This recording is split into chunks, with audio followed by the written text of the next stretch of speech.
Pour rappeler le contexte, il y a près d'une quarantaine de pays dans le monde qui avaient autorisé le cannabis médical. La France étant le dernier des Mohicans à avoir toujours résisté, parce que dans le cannabis médical, il y a cannabis, c'est qu'on est quand même le premier pays d'Europe en termes de consommateurs de cannabis, et nous sommes le pays le plus répressif. Donc le simple fait d'autoriser le cannabis médical posait de vrais problèmes éthiques pour les politiques, avec la crainte et la peur que le simple fait que le cannabis médical soit autorisé soit une façon de mettre le pied dans la porte de la légalisation du cannabis tout court. AVS avec Philippe Robichon.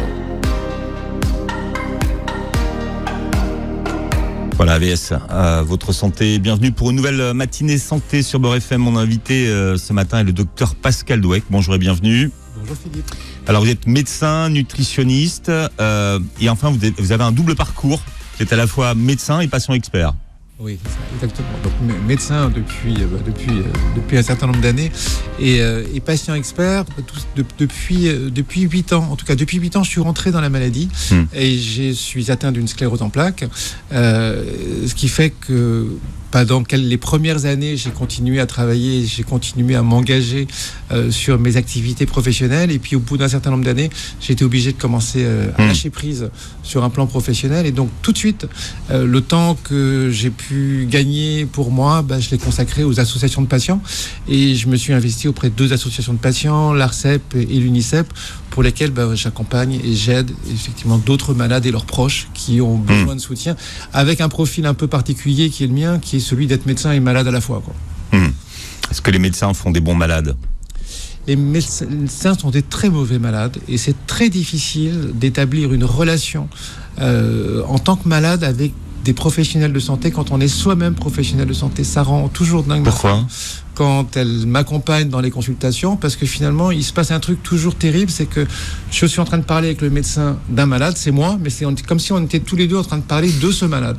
Et ça me met dans des situations quand même très particulières, et automatiquement, le besoin qu'on peut avoir quand on est malade d'être accompagné et d'être guidé, il fonctionne plus du tout, en tout cas pour moi en tant que professionnel de santé.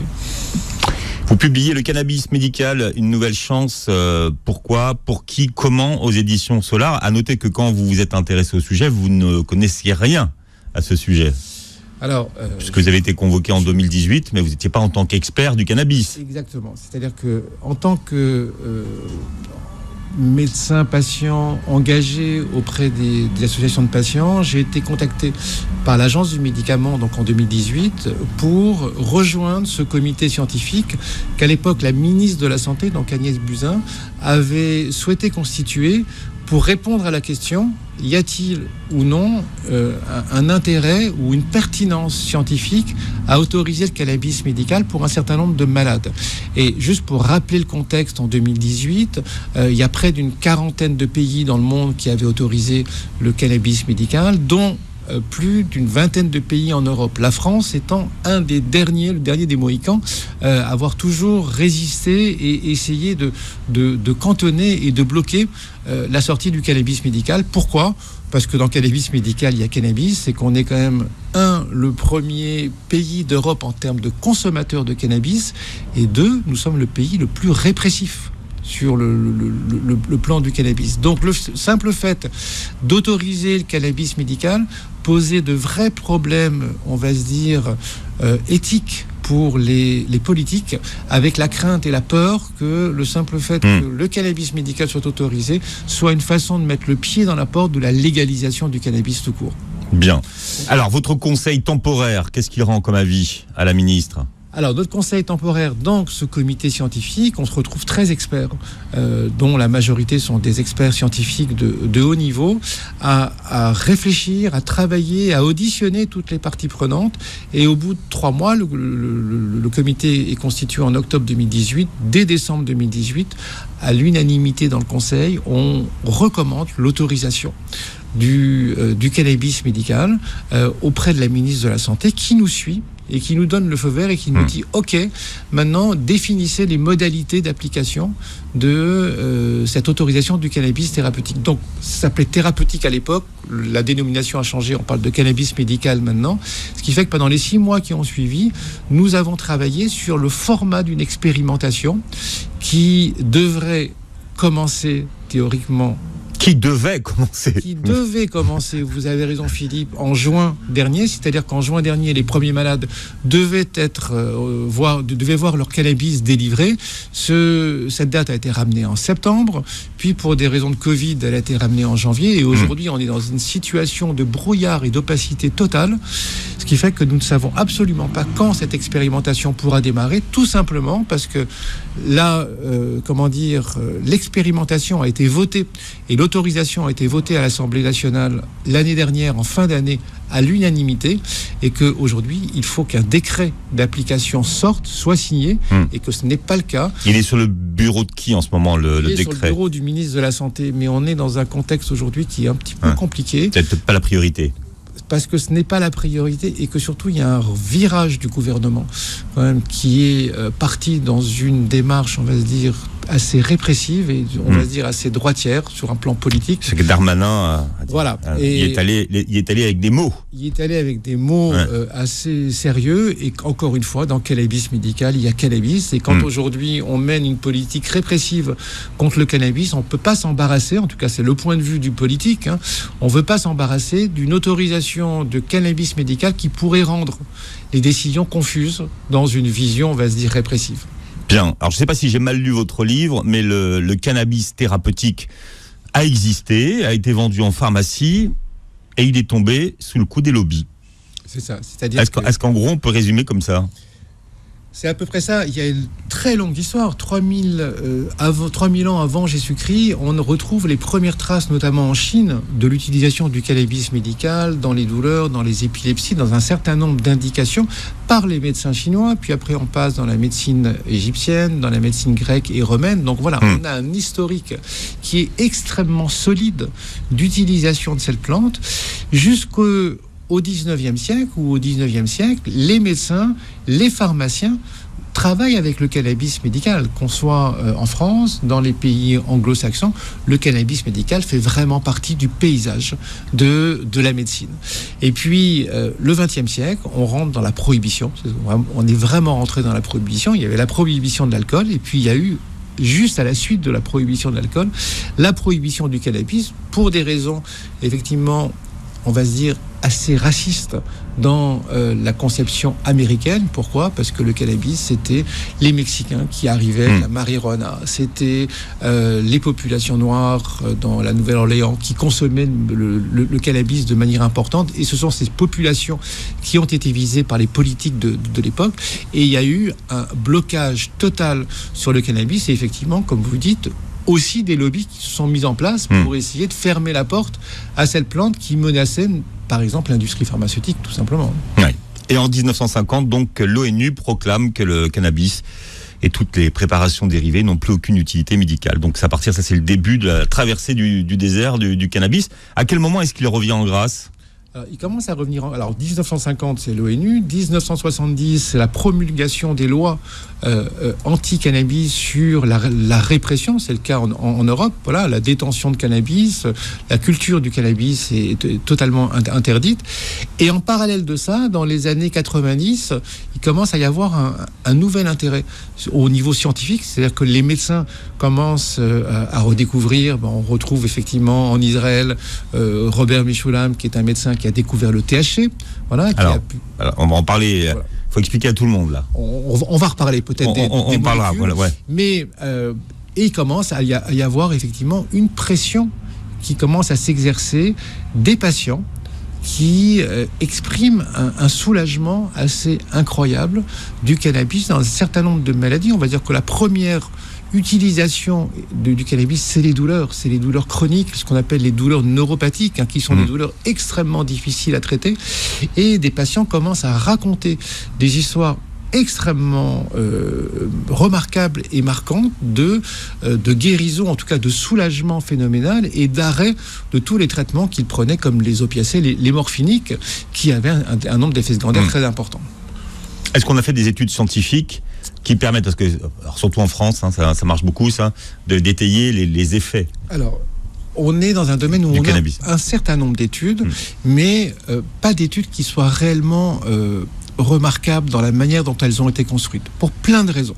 La première, c'est que le cannabis étant en phase de prohibition, les scientifiques ne pouvaient pas se fournir de cannabis. Donc faire des études quand on est sur un stupéfiant qui est illégal, ça ne donne pas accès aux chercheurs à cette matière. La deuxième, c'est une dimension financière. C'est-à-dire que quand on parle du médicament et quand on regarde les études qui sont menées par le médicament, qui est derrière? C'est l'industrie pharmaceutique qui a des moyens, effectivement, qui sont des moyens colossaux et qui permettent de faire des études à grande échelle. Là, il n'y avait pas d'acteurs qui pouvaient mettre en place des études. L'industrie pharmaceutique ne s'est jamais intéressée au cannabis, ou surtout, elle a toujours voulu prendre ses distances avec le cannabis pour des raisons encore politiques. Et puis, les seuls qui pouvaient s'y intéresser, ce sont les chercheurs scientifiques, académiques, universitaires, qui n'avaient pas les budgets pour conduire des études importantes. Donc, certaines études ont été menées, mais jamais d'études à grande échelle et jamais d'études qui étaient designées pour, effectivement, permettre de démontrer une efficacité. Et puis, la troisième chose, c'est la qualité du cannabis. Le cannabis s'utilise... Alors, il y a énormément de variétés de cannabis. Il y a à peu près 1000 variétés de cannabis qui sont différentes.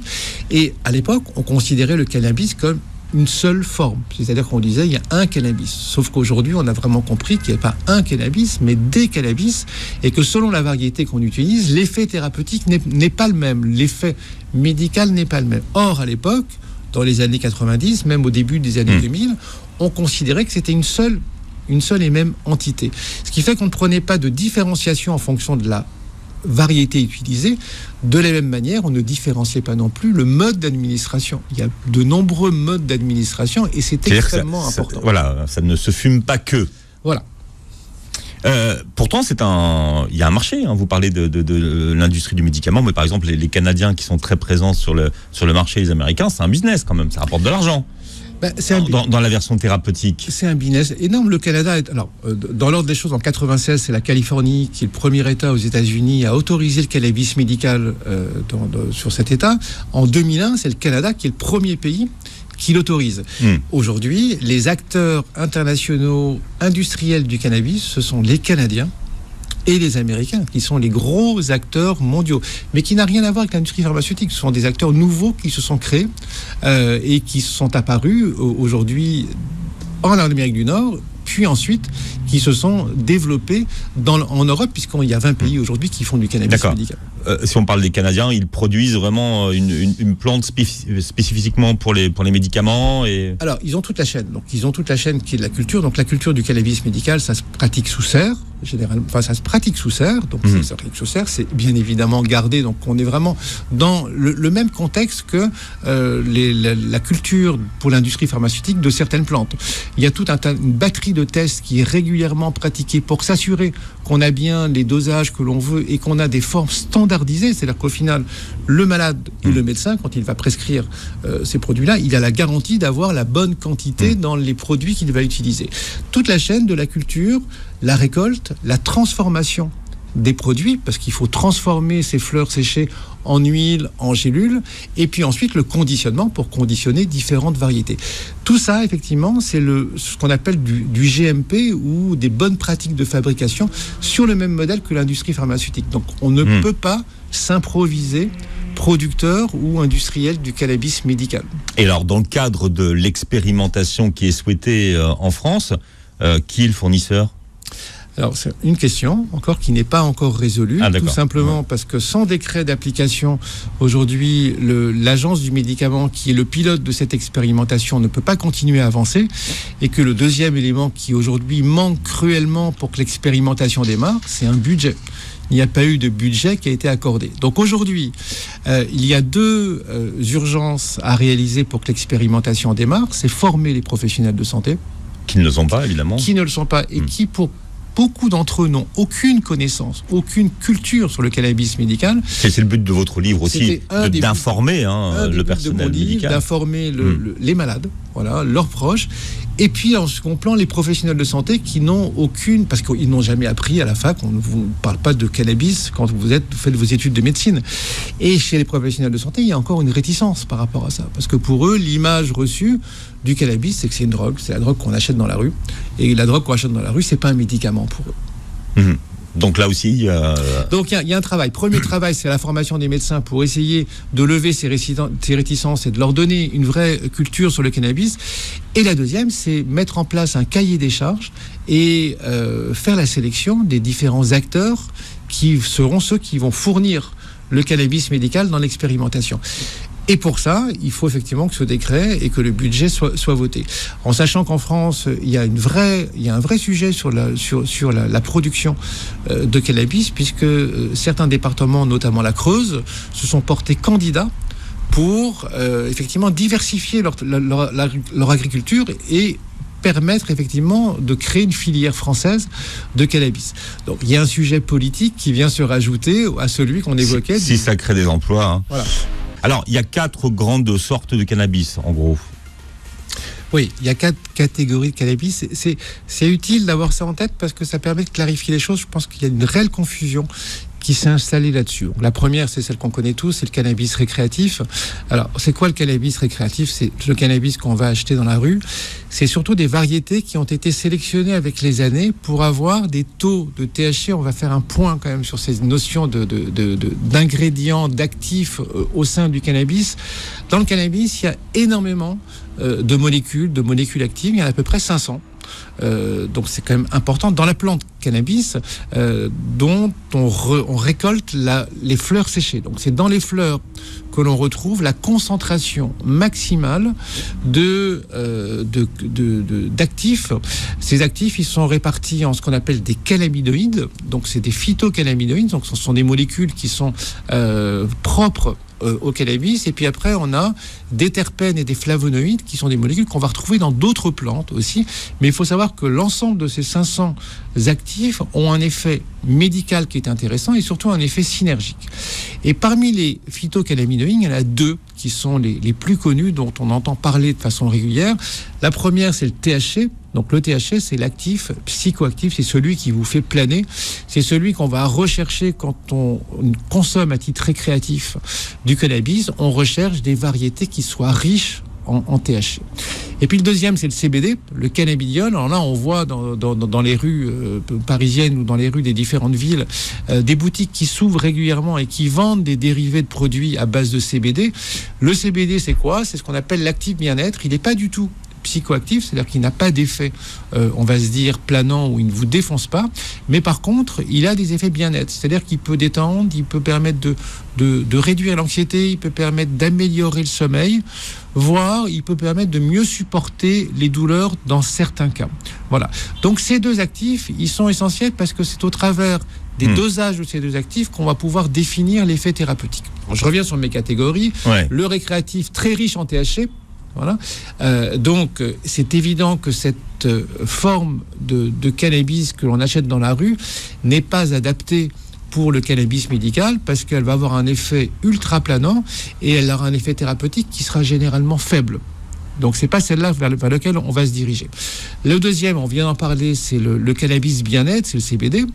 Le troisième, il existe, il faut le savoir, c'est le cannabis pharmaceutique, c'est-à-dire ce sont des médicaments qui ont été développés à partir d'extraits du cannabis, soit du THC, soit du CBD, ou les 2. Alors parfois. Comme quoi, comme médicament ? Alors il y a le Sativex par exemple, qui est un médicament qui a obtenu une autorisation de mise sur le marché en 2014 en France et en Europe d'ailleurs, qui est indiqué dans la sclérose en plaques, dans les spasticités et les douleurs de la sclérose en plaques. Alors spasticité, moi je l'ai appris ce mot-là en lisant votre livre. Qu'est-ce que c'est ? Et c'est pas propre qu'à la sclérose en plaques, d'ailleurs. La sclérose en plaques et puis toutes les lésions neurologiques et médulaires qui peuvent survenir, par exemple, après un accident traumatique ou après un accident vasculaire cérébral. Cette spasticité, c'est une contraction permanente des muscles. Généralement, ce sont les muscles des jambes, mais ça peut être aussi les muscles des membres supérieurs. Et cette contraction, effectivement, limite la mobilité des personnes qui en sont atteintes et elle est souvent associée à une douleur. Voilà.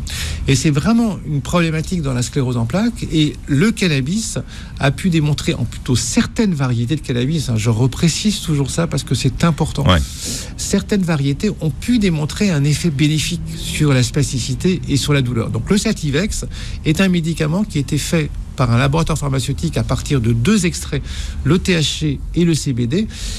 Il a obtenu son autorisation de mise sur le marché, mais il n'a jamais été commercialisé en France, tout simplement parce que entre le gouvernement et le laboratoire, ils ne se sont pas entendus sur un prix pour la vente de ce médicament. Donc, les personnes qui ont une sclérose en plaques se sont retrouvées privées de ce produit. Ça fait 6 ans que ça dure et il n'est pas prêt d'être commercialisé. Il y en a un deuxième médicament qui s'appelle l'Epidiolex, qui vient d'être commercialisé il y a plusieurs mois, qui est un médicament uniquement à base de CBD et qui traite les épilepsies de l'enfant, les épilepsies rares, sévères de l'enfant, et qui résiste à tous les traitements médicamenteux existants. Voilà, donc ça c'est le deuxième. C'est l'indication là. C'est l'indication. Et le troisième qui existe, c'est du THC synthétique cette fois. Donc c'est pas des extraits, ce sont une production de THC synthétique et qui est utilisée pour traiter la douleur ou pour traiter les effets des chimiothérapies cancéreuses sur les nausées, vomissements ou les pertes d'appétit. Voilà. Donc ces 3 médicaments existants rentrent dans la catégorie pharmaceutique. Et puis la dernière, c'est celle qui nous intéresse, c'est le cannabis médical. C'est quoi le cannabis ? C'est l'utilisation de la plante dans l'ensemble de ses actifs. Donc c'est la fleur séchée qui est utilisée dans son intégralité, ce qu'on appelle le totum.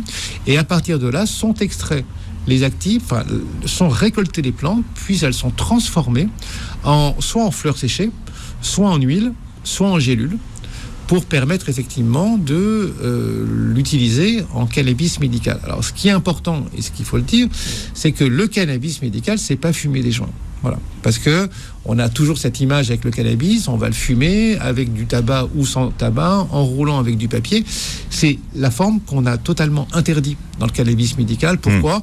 Parce qu'on sait très bien qu'avec la cigarette, avec le joint, on a tous les produits de la combustion qui apparaissent, c'est-à-dire tous les effets toxiques, et qu'on ne va pas rajouter à des personnes qui sont malades des risques de choper un cancer du poumon. Donc les formes autorisées ou recommandées plutôt, ce sont les formes vaporisées, donc ce sont avec des vaporisateurs électriques, ce sont des petits appareils dans lesquels on met les fleurs séchées pures au sein de l'appareil et on a une extraction à des températures qui sont bien moindres que celles du joint ou de la cigarette.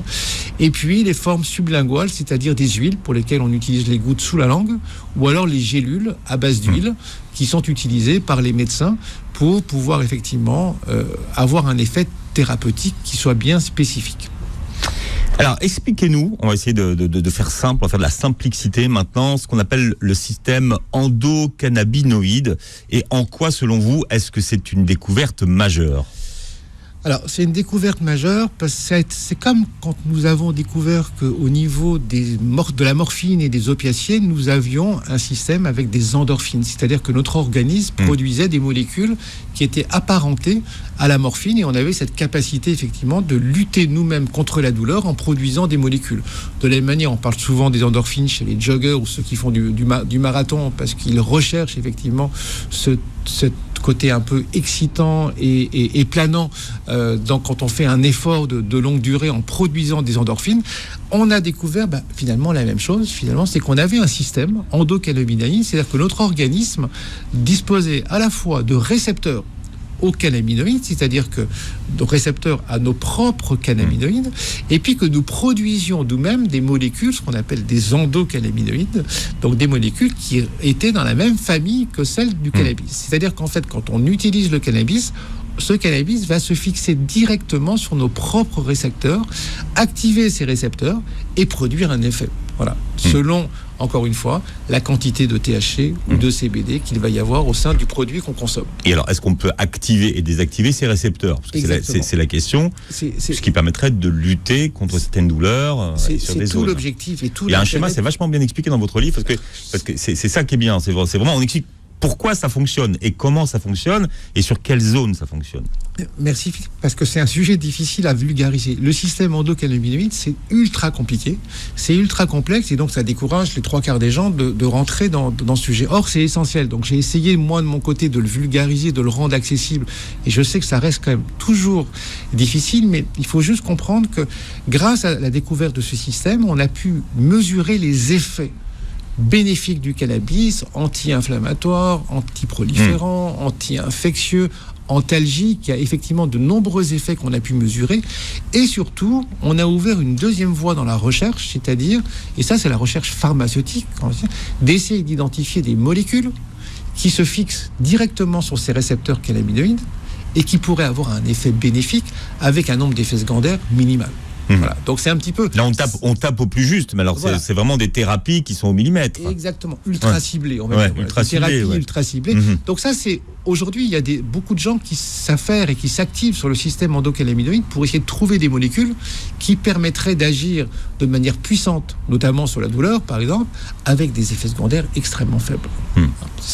Pourquoi ? Parce qu'aujourd'hui, parce qu'on n'en a pas parlé des effets secondaires, mais aujourd'hui, le cannabis thérapeutique a des effets secondaires et finalement serait déconseillé à certaines personnes. Alors, moi, je replace toujours le contexte. C'est important de l'avoir en tête. Quand on parle de cannabis médical, on ne s'adresse pas aux gens dans la rue. Encore une fois, on s'adresse à des personnes qui sont malades. C'est important de le dire parce qu'il y a toujours un risque de confusion qui nous fait toujours peur à nous, médecins, qui est de se dire « Ah, il y a du cannabis médical, ça veut dire que c'est bon pour la santé, donc moi, je peux en fumer. » Le cerveau, le cerveau fait le raccourci, finalement. Oui, c'est ça. Il y a un moment, ce risque de raccourci de dire « Puisqu'il y a du cannabis médical, c'est bon pour la santé, donc moi, je suis tranquille, je peux en fumer autant que je veux, j'ai pas de risque vis-à-vis de ça. » Non, c'est bien évidemment pas le cas.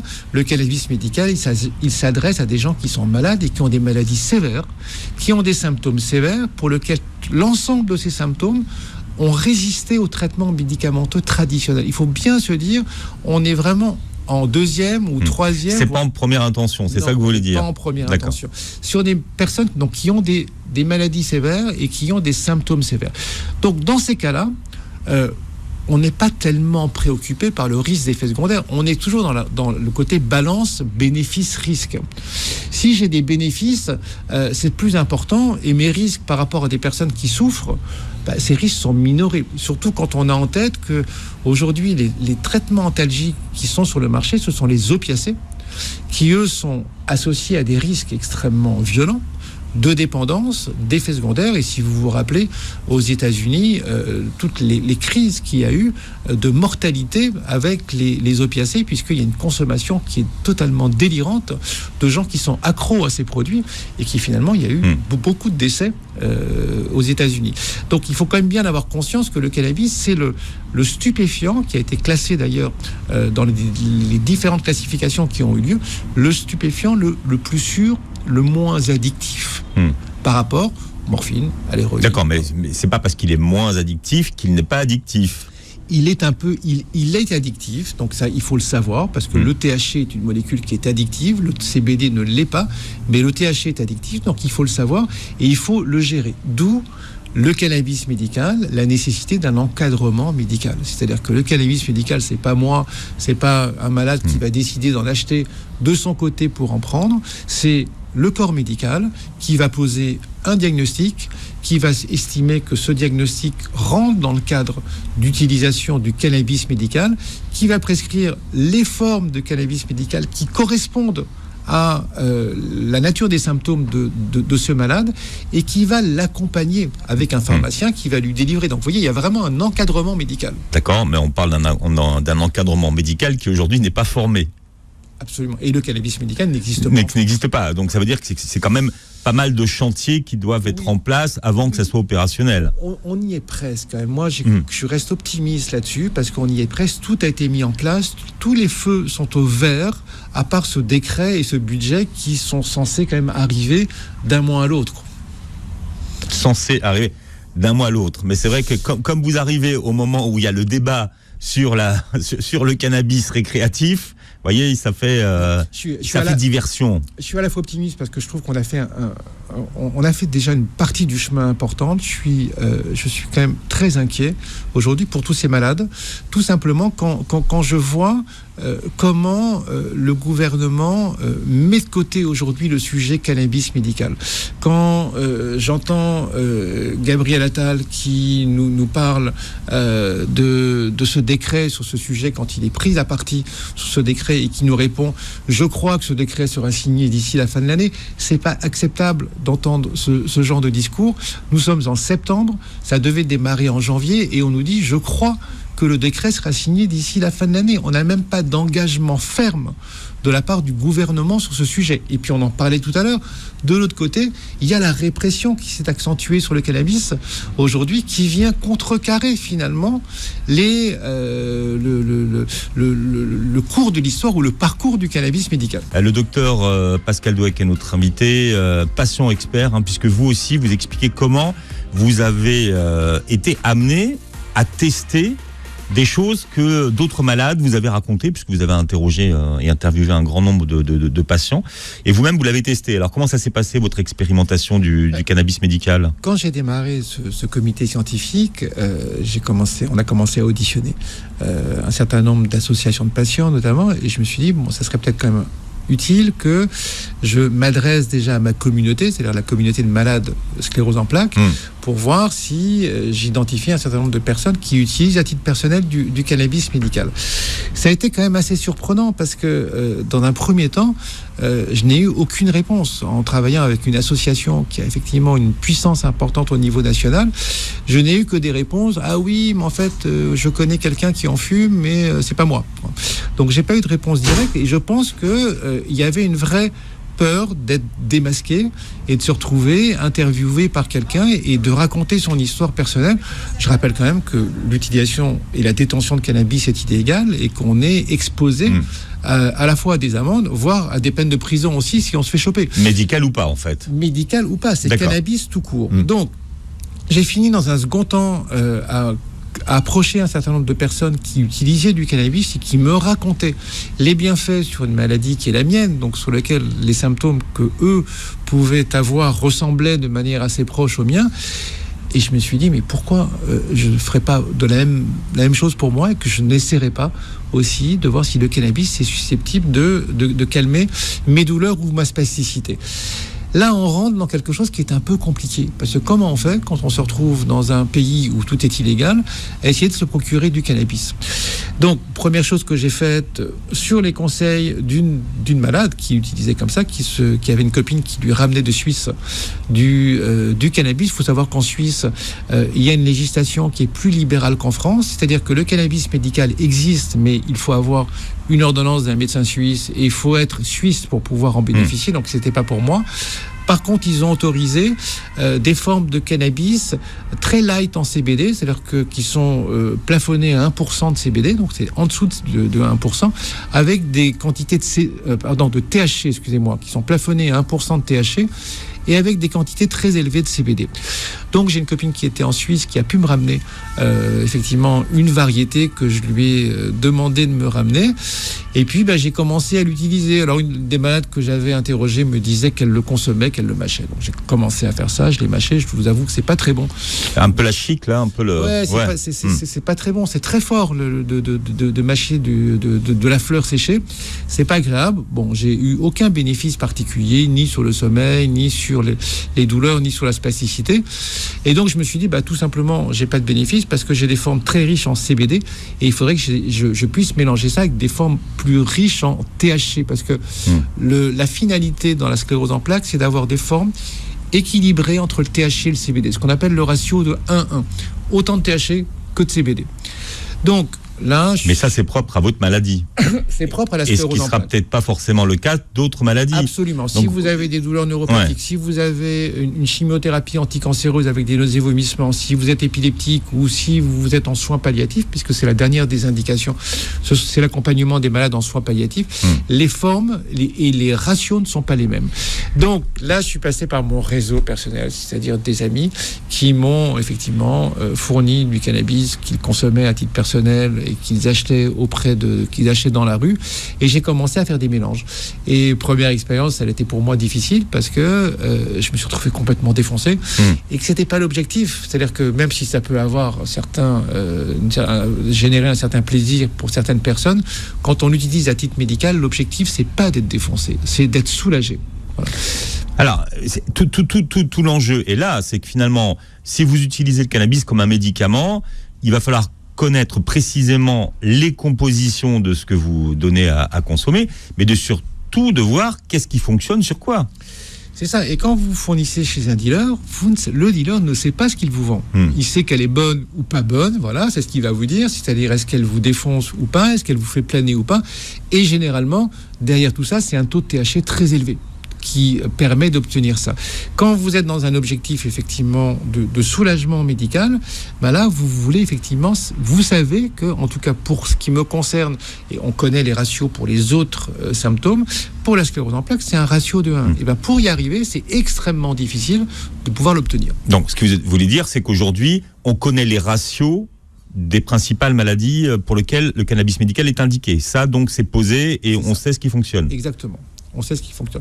Donc, il reste la dernière solution qu'il reste. Il ne reste plus que 2. Tant que l'expérimentation n'a pas lieu, le fait d'acheter ces graines, qui sont des variétés connues parce qu'elles vont avoir des compositions qui vous intéressent, et de faire de l'autoculture, on est dans l'illégalité la plus totale.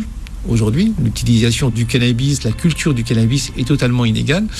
Et la troisième possibilité, je vous raconte effectivement ce que font les malades que j'ai pu interviewer, c'est d'aller se fournir aux Pays-Bas avec une ordonnance d'un médecin français, parce qu'elles sont acceptées aux Pays-Bas, qui vous permet effectivement d'acheter dans des pharmacies les bonnes variétés. Et là, vous achetez des formes qui ressemblent à des médicaments. C'est soit des fleurs séchées que vous avez dans des boîtes comme des médicaments, avec des différents dosages qui sont précisés, soit des fleurs séchées, soit des huiles, soit des gélules. Voilà, il y a différentes formes qui sont disponibles, et après, vous les consommez.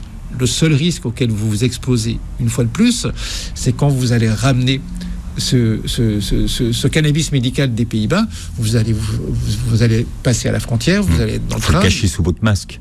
Voilà, il y a les douanes. Donc vous risquez effectivement de vous retrouver avec une saisie de ce que vous avez pris et une amende, bien évidemment. Le chanvre et le cannabis, c'est la même chose? C'est la même famille. C'est-à-dire que le chanvre, alors le cannabis, c'est du cannabis sativa. Voilà, ça c'est la dénomination botanique latine. Le chanvre, c'est du cannabis sativa. C'est exactement la même dénomination, c'est la même famille. Qu'est-ce qui les différencie? C'est les concentrations. C'est-à-dire qu'en France, la loi est très claire. Vous n'avez pas le droit de cultiver des variétés qui contiennent plus de 0,2% de THC. 0,2% de THC, ce n'est rien. Et deuxièmement, vous n'avez pas le droit en France de cultiver du chanvre en récoltant les fleurs et les feuilles. Les fleurs et les feuilles, vous devez les jeter. Donc, quelle est la partie de la plante qui est donc... C'est la tige. C'est la tige. La tige et les graines que vous allez utiliser. La tige qui sert à faire des biomatériaux qu'on utilise dans les voitures, qu'on utilise dans des bioplastiques. On en fait comme des plastiques au niveau industriel. Les graines qu'on utilise au niveau alimentaire. Il faut savoir que la France est le leader européen du chanvre et le 3e cultivateur de chanvre au monde. Donc on a vraiment une puissance dans le chanvre. Mais il faut juste savoir aussi, c'est que nous ne récoltons pas les fleurs, nous ne récoltons pas les feuilles, tout simplement parce qu'il y a des taux de cannabinoïdes qui sont interdits et les cultivateurs, les agriculteurs les brûlent. Ils sont dans l'obligation de les brûler. Vous voyez, le monde est quand même compliqué par rapport à ça. Aujourd'hui, quels sont en gros les pays du monde qui l'utilisent, donc qui ont...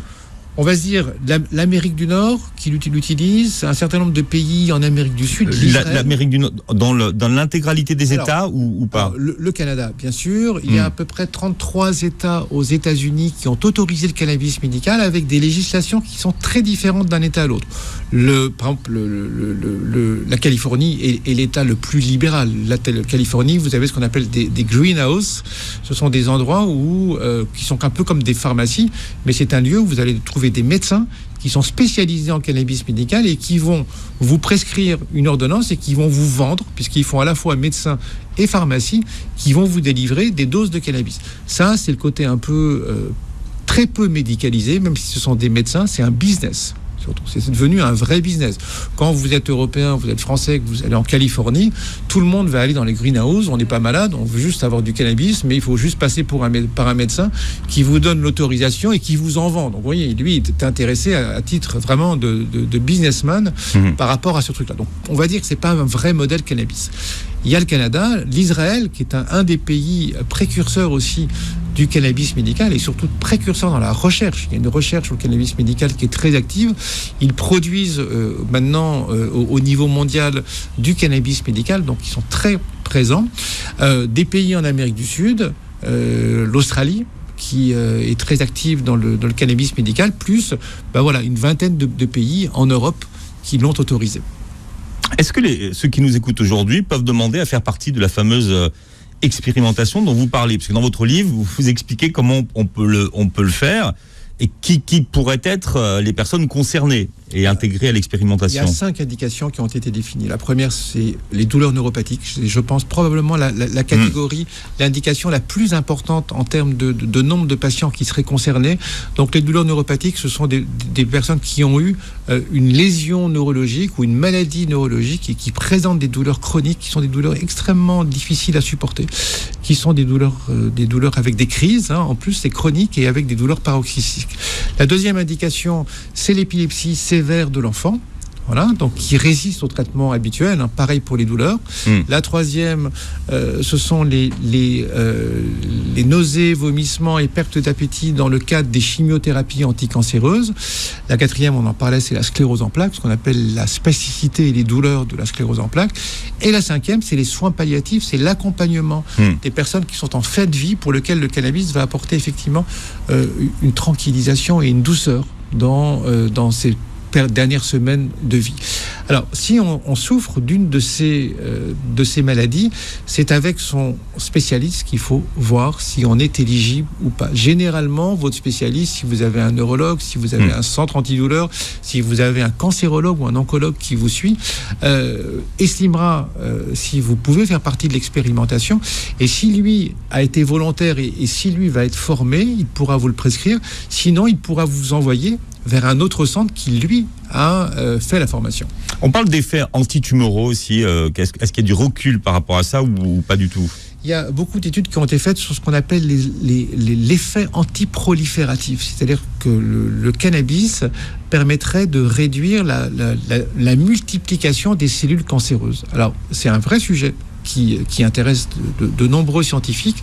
C'est beaucoup trop tôt pour pouvoir l'utiliser dans ce sens-là, parce qu'on ne comprend pas encore très bien quels seraient les actifs qui seraient susceptibles d'avoir cette action et à quelle dose. Voilà. Donc on n'est plus chez la souris, on est plus, vous voyez, ce qu'on appelle en préclinique, on est vraiment sur les chercheurs en paillasse, où on a effectivement pu montrer ça. Donc ça ouvre des perspectives. Il faut juste savoir qu'on est au tout début de l'histoire du cannabis médical. C'est une science très jeune et qu'on a une potentialité d'effets et d'utilisation pour lequel nous sommes qu'au début. Mais c'est incroyable parce que vous dites que on est au tout début alors qu'on utilisait à une époque le cannabis pour soigner la peste. Pour soigner la peste, le choléra. Enfin, vous voyez, donc, dans ces indications complètement dingues. Il y a eu des indications. Et la prohibition est passée par là. Tout s'est arrêté. C'est devenu une substance bannie et pour lequel on a été poursuivi pour ces substances-là. Donc il y a eu vraiment un retour en grâce et retrouver des lettres de noblesse. Et aujourd'hui, tous les scientifiques s'active de manière extrêmement forte sur cette substance pour en trouver tous les bénéfices. Donc il y a une vraie deuxième vague, on va se dire, sur le cannabis aujourd'hui, qui est plutôt très intéressante. Vous avez parlé de la sûreté de la plante. Comment est-ce qu'on peut s'assurer de la sûreté de la plante? Alors, qu'est-ce qu'on sait sur cette plante? Quand on prend le cannabis médical, il y a deux contre-indications majeures, c'est les femmes enceintes. Voilà. Donc, quand on est enceinte, on sait que l'utilisation du cannabis va avoir un effet sur le développement cérébral du fœtus. Donc, il ne faut surtout pas utiliser le cannabis quand on est enceinte. Pareil pour l'allaitement, c'est la même chose. Voilà, l'allaitement, le cannabis, les actifs passent dans le lait maternel, donc automatiquement passent chez le nourrisson. Donc, les effets sur le développement cérébral sont importants. La deuxième, les précautions d'emploi au travers du cannabis médical, c'est la conduite automobile. C'est voilà, on a des facultés qui sont réduites. De la même manière que quand on prend un somnifère ou quand on en prend un anxiolytique, une benzodiazépine, il ne faut pas conduire de voiture ou il ne faut pas utiliser de machine.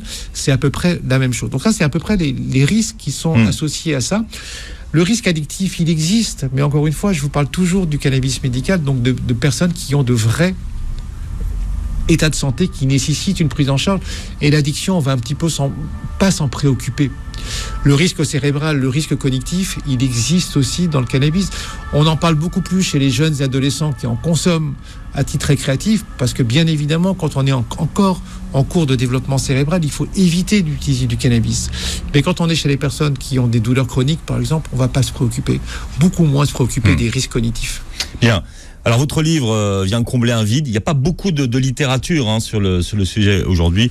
Effectivement, vous êtes intéressé à la façon dont ça fonctionnait sur notre organisme. Je rappelle le titre de votre livre, Le cannabis médical, une nouvelle chance. Pourquoi, pour qui, comment, aux éditions Solar. Merci d'avoir été avec nous, docteur. Vous réécoutez l'émission en podcast sur beurrefm.net. Vous regardez la vidéo sur la chaîne YouTube. Et merci et à bientôt pour une nouvelle journée santé sur Beurre FM.